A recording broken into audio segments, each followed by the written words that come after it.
आहे. तर बऱ्याच भरतीमध्ये सुद्धा मी सहभाग नोंदवलेला आहे. तर नोंदवत असताना पहिली नोकरी, जसं सरांनी सांगितलं, पहिल्या नोकरीतून रिटायरमेंट होण्याच्या अगोदरच दुसरी नोकरी मिळणं खरोखर हा सन्मानाचा विषय आहे. विलास हा माझा वर्गमित्र आहे. गेल्या लाडकुबाई शाळेत आम्ही एकत्र शिकत होतो.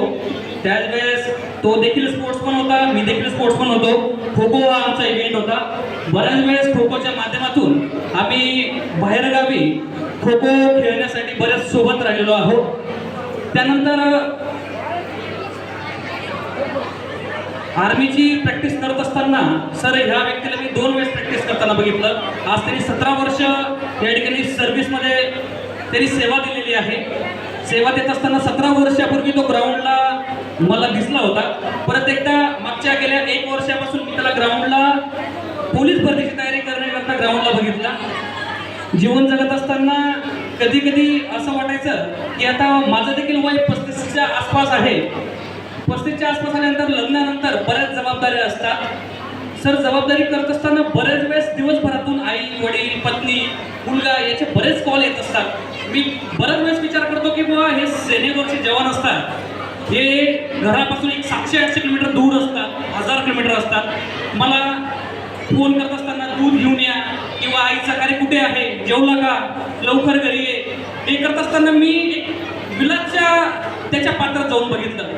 तर त्यावेळेस संभाषण आईचंच असतं, परंतु ते वेगळ्या पद्धतीने असतं. अरे भाऊ काय करतो आहे, जेवला का, बरं आज काय ड्युटी होती.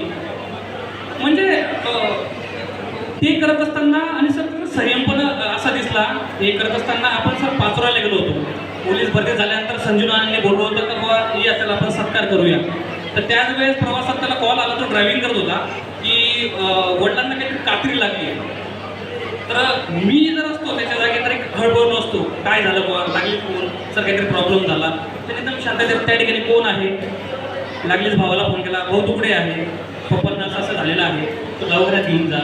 परत दवाखान्यात गेल्यानंतर एक 10 मिनिटात परत फोन केला, बरं जास्त आहे का, म्हणून डॉक्टरशी माझं बोलणं करून दे. म्हणजे ह्या ज्या गोष्टी आहेत, जीवन जगत असताना माणूस शिकत असतो. आणि त्याच्याकडे त्या दिवशी एक संयम बघायला मिळाला की ड्रायव्हिंग करत असताना त्यांनी सर्व दोघंही गोष्टी हँडल केल्या. बरोबर विलास, तू एक आदर्श आहे. आणि सर्वात महत्त्वाचं, आतापर्यंत 12वीपर्यंत जो कार्यकाळ असतो आपला, 12वीपर्यंत तो कठीण असतो. आता तो कठीण काळ काढून आलेला आहे. आता तो कॉलेजमध्ये त्याने मी ॲडमिशन घेतले. कॉलेजमध्ये पोलीस भरती, जळगाव पोलीस, तो आता कॉलेजमध्ये आलेला आहे. त्याच्यामुळे इतका कठीण कार्यकाळ